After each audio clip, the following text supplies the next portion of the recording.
Hello everyone, Jem and me here. I hope everyone is doing amazing today. Thank you so much for tuning in. Happy Friday. Um, I've had a very successful week, I would say. Lots of change, mindset change, waiting for the year with high hopes and different thoughts, and it has been very good. I'm looking forward to 2023. The topic of today will be transformation through passion and faith, right? So I feel like I would say motto, right? Like a way of living or things that I've always lived by is that I always want to grow. Progression, transformation is always a definite for me because I always have lived to fulfill that, and I always find joy in growth, right, and transformation. And so a lot of my transformation recently has been through finding passions of mine, right, things that I want to accomplish, and things that of that nature, but also faith, right? So I have an amazing guest that will be talking to us, Emmanuel Grullon, and he was going to give a little bit about his story and how that shapes up his transformation. Thank you for listening.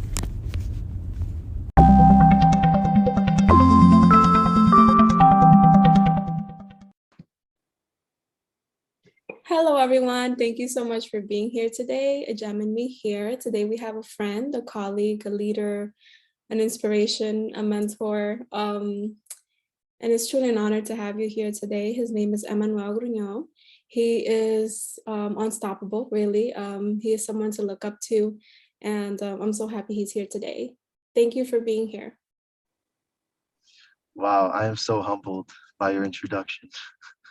That was really good.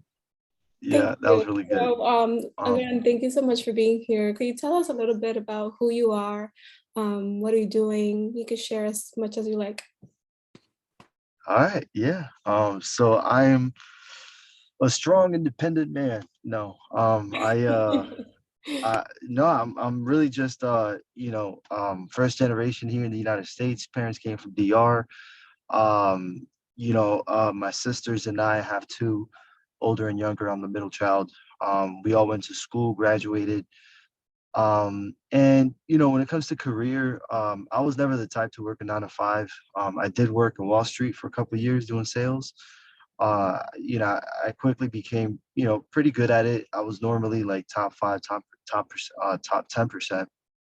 Um, and you know, but then I found myself always, like always fighting with my VP, and we loved each other for like 3 years. And so we used to work a lot together. But then it got to the point where, I just realized that I'm just not fit to be an employee and just work a 9 to 5 and do I not nothing against that. I think I know a lot of people that make a lot of money and a lot of people that, make maybe, say $60,000 a year. But the people that make $60,000 a year, if they know how to keep the money and create wealth with that and budget and they're good with their finances, I've seen them flip that into, having multiple family houses, right? In my church, you find that all over the place. And then on the other side of the spectrum, I find a lot of people that make a lot of money don't know how to keep it, right? And that was me for some time. I ended up leaving. I ended up focusing on doing sales for myself. I started selling financial education online when it comes to cryptocurrencies and forex. And so I was doing that for a number of years. Um, you know, got to decent six figures, but I was blowing it. And then a couple years after that, got into direct sales with some other government related products. I sell phones and tablets now, free home Wi-Fi and different services for low income families to help them out. And and it's crazy, over the last year, 6 months to a year, things have changed. drastically. Like now I'm more focused on, just like building a solid foundation for myself and for my future, my family, and and just breaking generational curses, and just like really being serious about you know my identity, what defines me, what people are going to say about me when I pass on, hopefully not anytime soon, um and just really create something in this world that we live in. So that's me in a nutshell, even though it wasn't a nutshell. That's amazing. Thank you so much for sharing. No, it's great that you kind of gave us a run through of where you was and where you are now. So it's pretty inspiring. Thank you for sharing. Um, so I usually ask, every speaker to give us a little, I guess, summary, if you will, of what your upbringing was like. I feel like our upbringing contributes so much to who the person we are now, and how obviously our parents were and how they were towards us. So if you can share a little bit of your upbringings. Man, I used to get whooped all the time, by my mom. My dad, not so much. He was always the calm one. But like us Dominicans, especially the last couple generations, um, they were a little tougher on us. Nowadays, kids tell the teacher, and now it's a problem. So it's like you can't really touch them anymore. Um, but um, but yeah, so I mean, I was a troublemaker. I was getting castigado all the time. And but I was always very ambitious. I always wanted to be number one. I was always, if there was a race, I always wanted to finish first. And I was very much into sports. I grew up, I remember my dad putting me into t-ball. That's not even like like little leagues, for baseball. It's like t-balls with the, like the stick, and then you put the ball on top of the stick, and then you have to swing and try and hit it, right? No? Okay. But yeah, so I played T-ball for a year or two. Little league, um, in high school, I got into, what? I was actually so bad that when I graduated, my parents put me into Catholic school for middle school. When I graduated, they sent me off to live with my aunt in the Poconos, Pennsylvania, right? I stayed there for a year. And then out there, that's when I was introduced um, to wrestling, right? So I was wrestling for some time in school, um, and that's actually when I was introduced to alcohol, to weed, all In that stuff, right? A Pennsylvania. combination of good and bad. Yeah, yeah. Not in So diapers. Wait, where were you before you left Pennsylvania? I was in the Bronx. I'm from the Bronx. Okay. I'm from the Bronx. Pelham Bay Park, Pelham Parkway, Eastchester Road, Jacoby Hospital, right there. And Yeah, and so I was in Pennsylvania for some time, for a year actually. I came back, graduated in a high school in the Bronx, joined the military, so I was in the Marine Corps for some time. I guess we can talk about Thank that a you for little your later. service. Yeah. That was Thank you actually for your one of my, support. I guess, follow-up questions, but you got, yeah, go ahead, continue. I got ahead of myself. Yeah, sorry. Um, she's like, yeah, you do. Um, yeah, so military, yeah, I joined literally 4 days after I graduated. I was in what we call the yellow footprints, right? So, obviously in my senior year of high school, I was already doing the paperwork. But 4 days after my graduation, I was already in the yellow footprints in Paris Island, South Carolina. And it's crazy how, it all happened, because, um, yeah, it was just like a flash. And, to be honest, I had a lot of fun in boot camp. I had a lot of fun in the military. It was a good time more than anything for me. It was challenging. I grew a lot. And so I went in as an infantry rifleman 0311. I didn't really deploy to, Iraq, Afghanistan. We just went to Africa, of all places. But it was cool. It was an experience because I got to meet a lot of, native people out there that um they're just good people, like very smart, educated. They know a lot about Americans. They know a lot about a lot of different things that Americans don't know about. They know 5 languages. I'm like, wow, okay. And what was cool too is that there were Africans that spoke Spanish. So I was like, wow, okay. And I remember like befriending a couple Africans in Mozambique, to be specific. They didn't know Spanish, so they would speak to me in Portuguese, right? One of the 5 languages that they knew, right? That was closest to Spanish, and I would respond in Spanish, right? And so we kind of got away with that. And so that was really cool. And Yeah, and then a couple years later, I tried out to become a scout sniper in the Marine Corps. Um, and I got into the Scout Sniper platoon my last 4 years in the Marine Corps, from 2011 to 2015. I was a Scout Sniper pig, not a hog. There's two different things. A pig is an acronym for professionally instructed gunner, and a hog is a hunter of gunners, right? So a hog is once you go to the official Scout Sniper school for the Marine Corps and you pass that school. It's a 3 month school, very tough. I was training for that for a couple years. I was really good with a lot of the things, but because of budgeting, I was actually not sent out there. And then 2015, I was asked, do you want to, my contract ended. Do you want to stay or go? They offered me $5,000 to stay, and I just decided, what, as much as I love the Marine Corps, let me start a new chapter of my life, a new lifestyle. And that same year, I graduated from school. My BA in psychology, minor in statistics. And I did nothing related to that. I actually got into sales, and this was in 2015, 16. Um, and Yes, I hope that answers your question in a nutshell again. In a nutshell, yes. Thank you for all that information. It's very helpful and inspiration.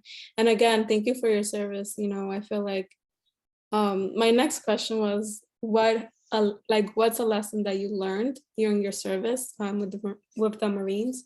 So I wanted to kind of pick your brain and see what you would tell us of from your experience there, what did you learn? Overall, I would have to say mental toughness. Just getting the job done no matter what, like even if it costs you a finger, you know, just getting it done. Like if you have a mission at hand, there's no excuse. Um, and I grew up like that. A lot of times, even today, when I'm, wanting to accomplish something, um, and that thought inside my head says, "Oh, but it's 1 in the morning. You got to go to sleep and wake up at 5 in the morning." To most people that would seem logical, but to me, that's an excuse, right? Especially if it's something that needs to be done as soon as possible. And if it's important, obviously there's priorities.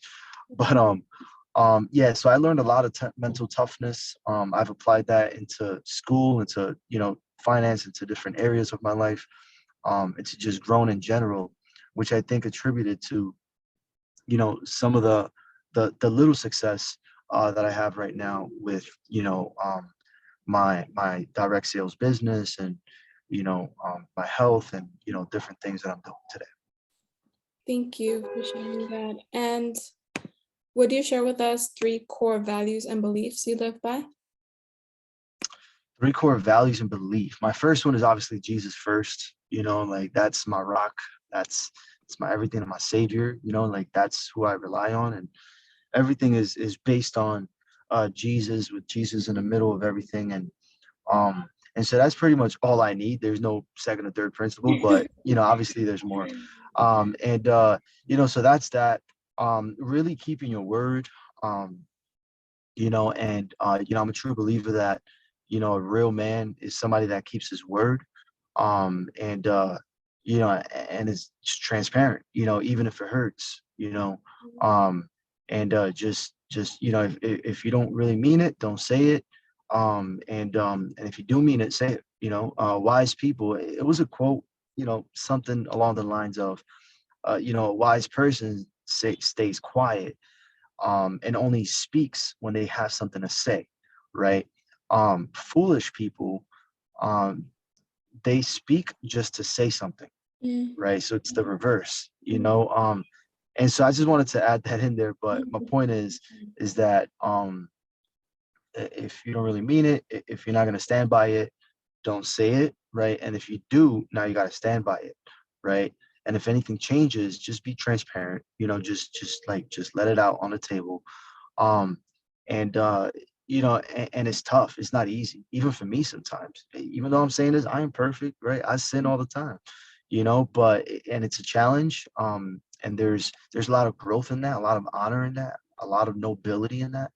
Um, and and one of the things that I'm working on, um, right now in my life is to grow as a person internally so that I can uphold those standards to that degree, you know, and never fail. You know, obviously I'm not going to be perfect, but but to pretty much operate at a higher level than what society standards are, you know, because there's so many liars out there.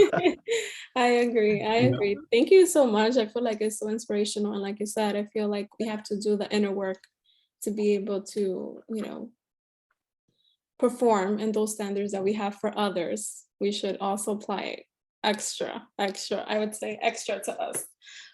As we're Yep, not perfect, just trying. I feel like trying and making sure that we get there or make progress. Not perfect, progress. exactly.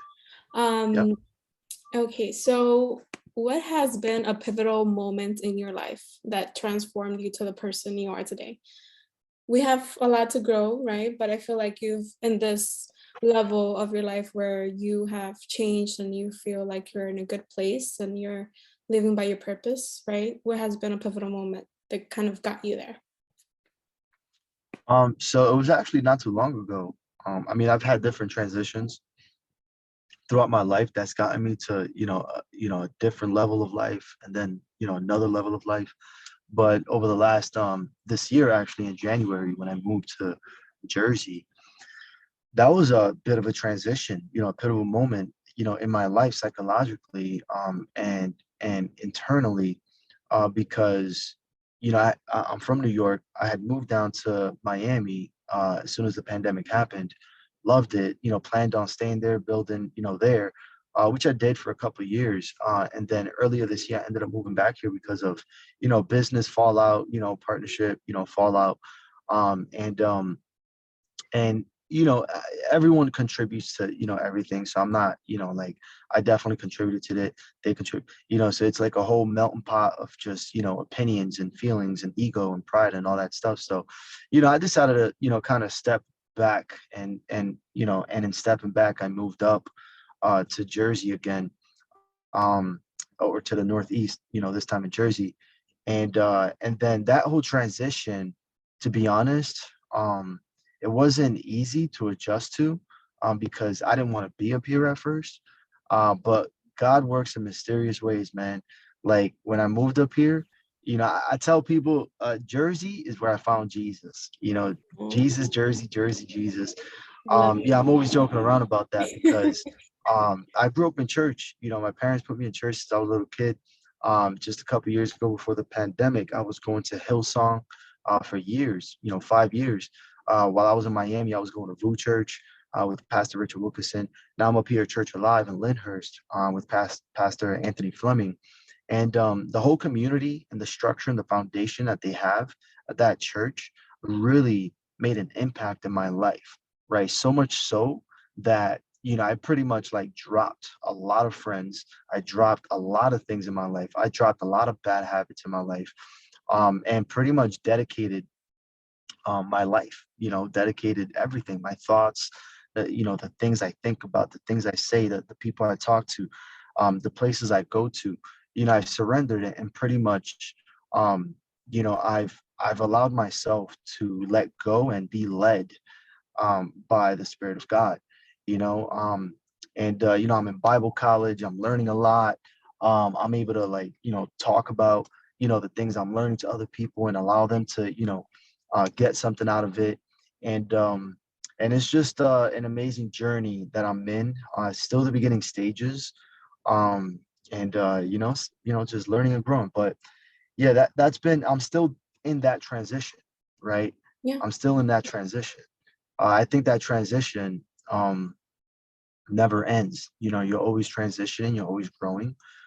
You're never like there. You never yeah, finish crossing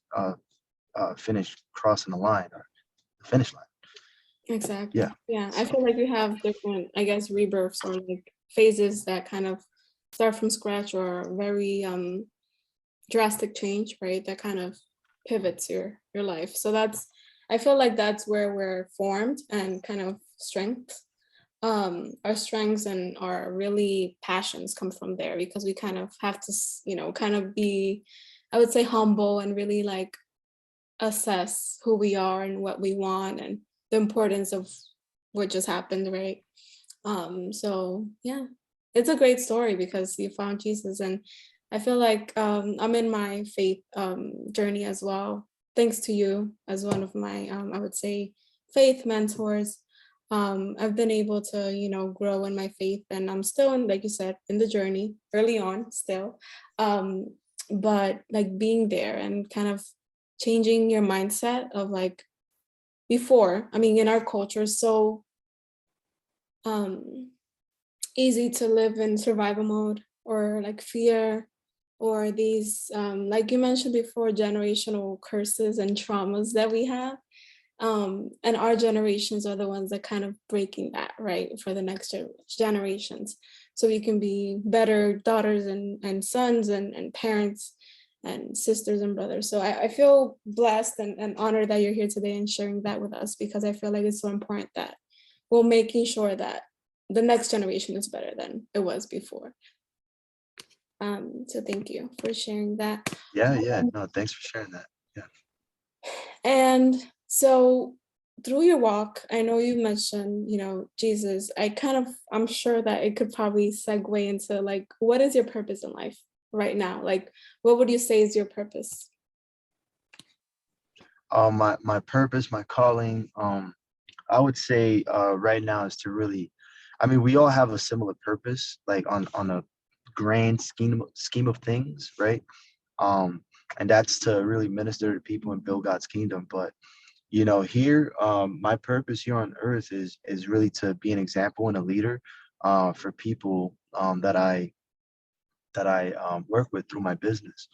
Through my business, through my everyday walk, and just continuing to be a shining light, an example, a representative, for people to see that there's better out there, there's more out there, that they can do and grow into, and for me to mentor and lead and help and assist and support as many people as possible in that.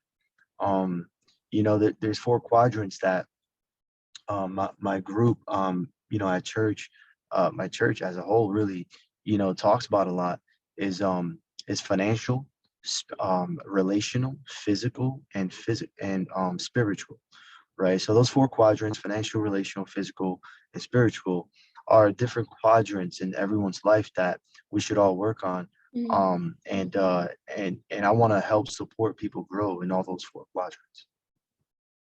That's awesome. Thank you for sharing that. The first word that came up to mind is having a balance, which is very hard to have, Yeah. right? Having a Yeah. balance between those four. And thank you. So as a leader, I know you mentioned that you are a leader in what you do right now, your career at church. What are your strengths, I would say, as a leader? Good question. So I think my strength um work ethic, communication, just leading from the front as an example, for other people. I don't tell people to do something I haven't done yet. Um, and let's see. Yeah, just having that mental toughness, to really, get the job done. Um, and show people how it's done. I've been told, that the way, I explain things when I'm, trying to, get people to understand a certain process to something when it comes to, work, or anything really. I'm able to articulate and elaborate enough in detail, to make somebody understand what I'm trying to get them to duplicate, right? Um, so I don't know, you tell me, because we went out, I trained you a little bit, so um, but yeah, I think that I'm pretty decent at training others as well, in whatever task and explaining how it works and um, yeah. I feel like a strength of yours is to empower, right? So you're not just a leader that is like trying to tell people like, okay, this is what you should do, this is how you should do it. But you empower them to like to believe that they could do it, right? They could do it and learn from you. So I feel like that's a great skill or quality to have because you want people to have that fire, right? That fire that they believe they could do it. And if they believe they could Yeah. do it, they're gonna do it. If they can't, then they're gonna be like, oh, I can't do this. Hmm. So I think that's great. Thank you for sharing that. You're a great leader. So Of course. that was just a trick question. If you can Thank you, thank you. go and go back to the essence of your younger self, what would you tell him? To my younger self, be more patient, right? Be more patient. That's a I good would say that, to be more patient, be more calm, be more chilled out. I was very hyper. I was running around. I was a troublemaker. I always wanted everything now. I was opinionated. I was always fighting mode. You know, and yeah, that was me. That was me. So I would go back, tell myself, hey man, just be more patient. Life is gonna be great. Life is good right now. You're gonna get what you want. Just get it in a different way. You don't have to fight. You don't have to get upset. You don't have to run around. You don't have to be a troublemaker. Just chill out. You're good. Everything's gonna be fine. Yeah. Yeah, that's a tricky one because if we can change, I mean, I feel like everything happens for a reason, right? Part of our mistakes or shortcomings or lessons from the past, create who we are now. So I guess, it all worked out well as it was before, but Thank we you. don't have that I guess mentality or that everything's gonna be fine. And that comes with the faith, right? The faith that everything's gonna be fine. And I feel like that also gives you the momentum and the peace that you need to be like, okay, like, I'm gonna try to, for example, apply to this or, take a shot at that. But if it doesn't work out, it's okay. If it does, then it's okay too. So like being okay with that. Yeah. So I mean, what about you? Like, tell me about you. I want to hear about you. what And do I know? I what was was gonna what? ask you, do you have any questions for me? Oh, yeah. All right. So let me finally. I was waiting for Well, my I'm done turn. with my questions, so thank you for Okay. answering. Yeah, yeah, of course. No, I mean, let's go back to that, right there, what you were just talking about. If you could go back in time and change anything or do anything different, tell yourself something different, what would that be? Um, I will tell my younger self to love herself more, to be more present. Um, hmm. Okay, I'm gonna get emotional. It's an emotional thing for me because if I could just, go back and like you said, everything's gonna be fine and um Hmm. because I've always had that drive to like be better and like fight and get more and get the grades and apply here and have a job or whatever it is. So like having that drive, yeah, like it comes also from struggle or scarcity or survival mode, if you will, right? So that I think that you should be at the top, the standards, which is a blessing and a curse. Um, but sometimes you get into think that you're never enough or that you have to do a certain thing to be validated or recognized or successful, right? Whatever that means. So I feel like that was kind of how I identify myself was through my successes or my accomplishments. And I don't think that should be it. Um, so I would tell her that she's valuable just as she is, that to love herself and that She's strong and powerful. That's awesome. That's awesome. What makes you really, really happy in general? Like what is something that makes you really happy? Um, Making an impact in people, like seeing the impact I'm making, and being with dogs and animals. Um, that always makes my day. That's awesome. Yeah, I would say those Yeah. are two, and spending time, like quality time with myself. What does that look like? It could be just like journaling or like going outside in nature just with a book, or just sitting there in nature and relaxing, or meditating, just like being in quality time with myself, like kind of filling my cup, if you will. hmm hmm Mhm. So filling your cup, can you define that a little bit more? Yeah. So filling my cup will be like affirmations, journaling, planning, for the future, like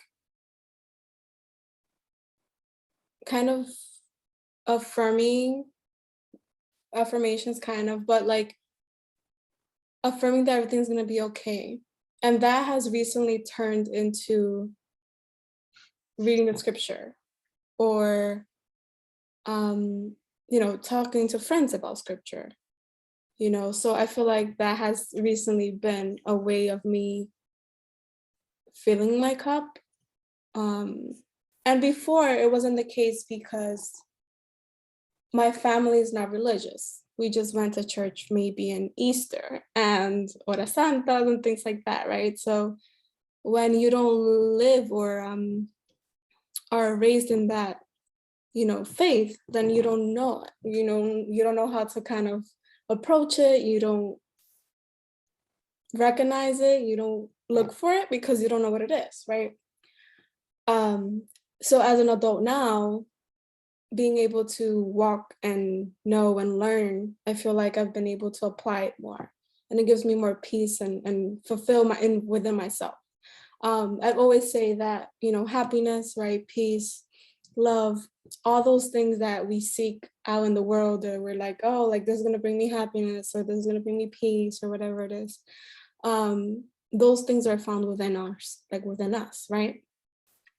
And it's funny because gem in me, right? So gem in me means you have the power within you, you have love within you, the peace, everything you need is within you. um and so yeah, it's just being sitting with yourself and kind of embracing where you are and where you could be. Can you sit with yourself for a long period of time and do nothing? I'm talking about like no cell phone, no book, no nice scenery, just you, yourself, and you. Yeah, yeah. You know, I tried that a few years ago. I went up to a, I went up to a like a Buddhist meditation retreat, up in Catskill Mountain, not too Oh, far from you. that's Yeah, fun. yeah. And so for 1 week, 7 days, there was no phone. They didn't even have service, so you couldn't use your phone. Um, and just a robe, a brown robe. I had shaved my head, all that stuff. And I was just in a monastery, a Buddhist monastery. Some guy from Japan had built it in the 70s.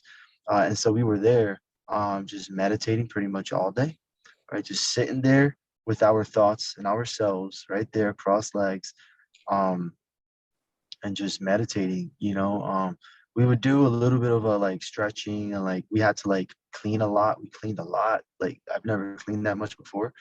Um, um, and and to be honest with you, the first few days of just sitting there, just meditating for like a whole day for 3 days, I mean 7 days straight technically, but Mhm. for the first 3 days, I caught the illest anxiety. It Oh was no. crazy. I didn't know I couldn't just sit there by myself with myself and not do anything for like a whole week, I mean, right? And on day 3, that's a bit extreme, right? Just doing it back to back 3 days. Um, 7. yeah, I mean, yeah, the first 3 days. So then after Yeah, that, but what the first happened? 3 days, yeah. I you know, to be honest, 7 days. yeah, it was crazy. You know, a lot of different types of thoughts came up. You know, like the first day I had it. The first day I was like, yo, I got this. Like my mental toughness Yeah. was like, oh no, I'm good. I'm gonna blow through. I'm gonna be number one at this. You know, and man, you know, the next day I went through the first day, it was tough. The second day, boom. Third day, boom, even worse. And then on the fourth day, I think it was, you know, I spoke to one of my, you know, mentors briefly because you weren't supposed to talk the whole week. Um, and he told me to stop resisting the Mm, thoughts, right? And to just, in a way, you know, like welcome it, you know, coddle it, tell it, talk to it. It's okay, you mhm, know. um and so that's what I started to do. And I was laughing. He was like, you should laugh at your thoughts, you know. mhm, um and so I started to laugh at my thoughts within me. um and really started to have a conversation with myself, right? And man, that like worked like night and day. Within a second, within a minute, I felt the difference right away. And it was so drastic that the rest of my time there was just awesome. You know, I loved it. I wanted more. Um, I should go. Well, you know, I'm not Buddhist, but you know, like lately I've actually been. Oh yes, lately I was actually talking about it with JP at my church. Um, and he sent me the link to the website. But what I'm gonna be doing pretty soon is I'm gonna rent out a cabin somewhere in upstate, right? Drive up there.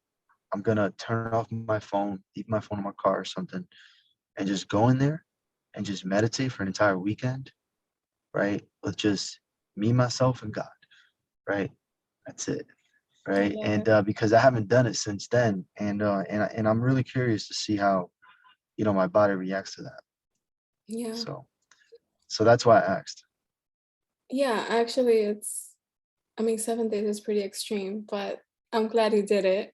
And it turned out well at the end, right? It is hard, because of that, because you're like, okay, like I'm anxious, I have to do this. You start thinking about things you want to do or things that you don't like or whatever, right? The mind wanders and does 100 things. But then it's like, okay, like I could really use this time to kind of reflect and think about life and whatever, right? It kind of starts there. But yeah. Hmm. Any Yeah, other that's question? awesome.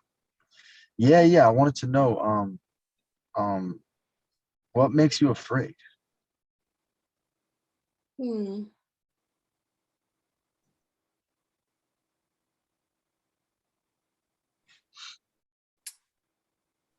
I would say being stagnant or like stuck. Yeah. I feel like that it's my greatest fear to like stay. I mean, obviously, we don't stay stagnant. We either progress or get worse, whatever that Regress. means. Um, but yeah, I would say like being stagnant or not being able to be an opportunity seeker, go getter as I am, and being able to create. That's one of my biggest passions. So yeah. Awesome. Awesome. What was another question? Okay, so I want to know, what does a strong woman look like to you? A strong woman to me is a woman that knows her worth and projects confidence, love to herself, puts herself first, knows what she wants. Um, Someone who's strong to say no and to project. If a no is given, she still works her way through to get what she wants. That's a So, good all right, question. I want to stop you right there real quick. So when you said just now, when a no is given, you push Mhm. through, you know, and find different ways to get what you want. Yeah. Can you define that a little bit to me? Like, what are some ways to get around a no?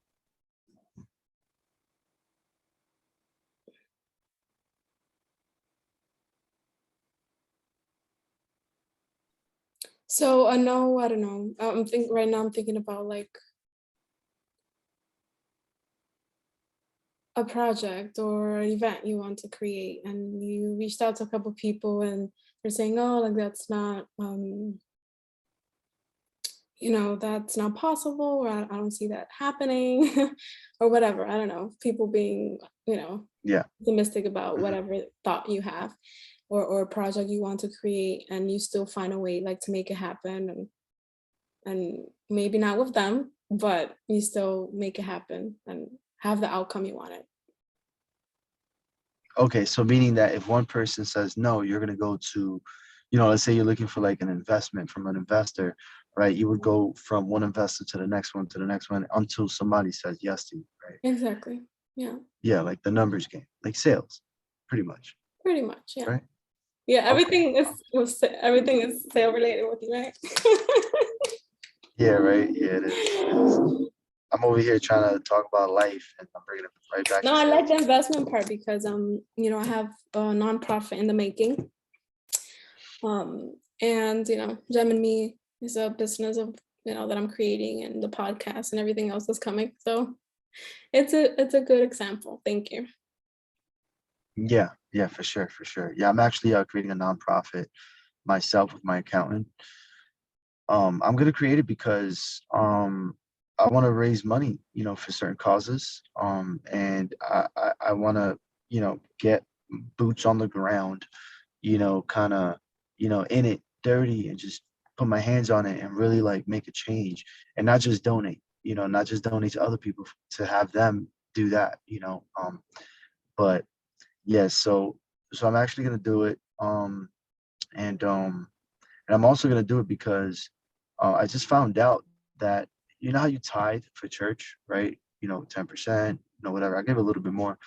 Um, but pretty much the IRS only gives you a tax write-off uh, up until $13,000 a year, right? And I was like, oh wow, okay. So what happens after the 13,000? The IRS doesn't, you don't get a tax benefit on that.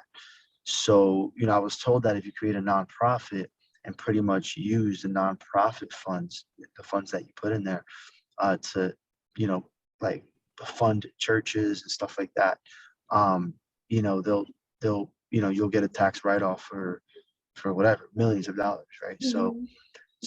that's one of my motivations to creating a nonprofit as well, so Oh, good yeah. luck with But that. yeah, yeah. So I might need to, go to you to learn a little bit more about that. Yeah, I have a friend that's actually she has a nonprofit. She created it herself. So I'm learning from her. So I can, pass on the tips and tricks about creating a nonprofit. Awesome. Awesome. I thought it was as simple as just telling your accountant. Yeah, I know. Like, no, It's it's a not. very lengthy. I have another friend. She's creating a nonprofit, and she has like 5,000 plus in attorney fees right now, and she's not even near done. And it's expensive. It takes time, and To it's to expensive. create a nonprofit. Hmm. I see. I see. Okay. Yeah. All right. All right. Yeah, I'm gonna talk to him. I emailed him today actually. Oh. Like actually a few like last week, but I emailed him again today. He told me to call him so that I can, learn what the process is like and then eventually start it. So hopefully I can start that up. I want to help a lot of people in DR. That's a real motivation that I have, just to go out there and really pour my heart, for people, and just really help, things change. I really want to, I want to make a change over there, specifically in this town called Bonao. Yeah, I want to Yes, clean up Bonao, that's so awesome. Best of luck in yeah, that. My blessings. yeah, yeah, yeah, definitely. Thank you. But awesome, yo, it was great talking to you. I love the whole, Thank you. Thank you for the podcast. questions, by the way. Never, Yeah, well, of probably course. one person, my other faith mentor, asked me questions when we recorded, but nobody has actually asked me questions. So it's good that you did. Thank you. Nice. Okay, that's good. Yeah. I had more questions, but time's running out. But Okay. we'll leave that for the We'll next do one. a part two. Dang, I was actually gonna, ask, hopefully, if this went well, you can re-invite me, Yeah, into your you're invited podcast. to Gem and me anytime. Just let me know. Okay. Thank you so much for Sounds being good. here. I know your schedule is super busy and you have tons of things to do. So thank you for taking some time of your day to be here. Awesome. We got you anytime. Thank you. Hello, everyone. Thank you so much for listening to today's episode. I'm so grateful that you're here listening to my podcast, Gem and Me. I hope that you continue to share, continue to listen on very important topics that I discuss in my growth and journey to what is called life. I hope that you're able to learn and explore different values and things that you have within you.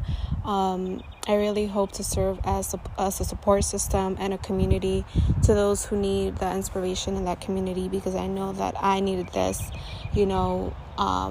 I still do, but like growing up, I feel like I needed something where I can, see the examples and have a support system. So I hope to serve as such. Thank you for listening and have a great one.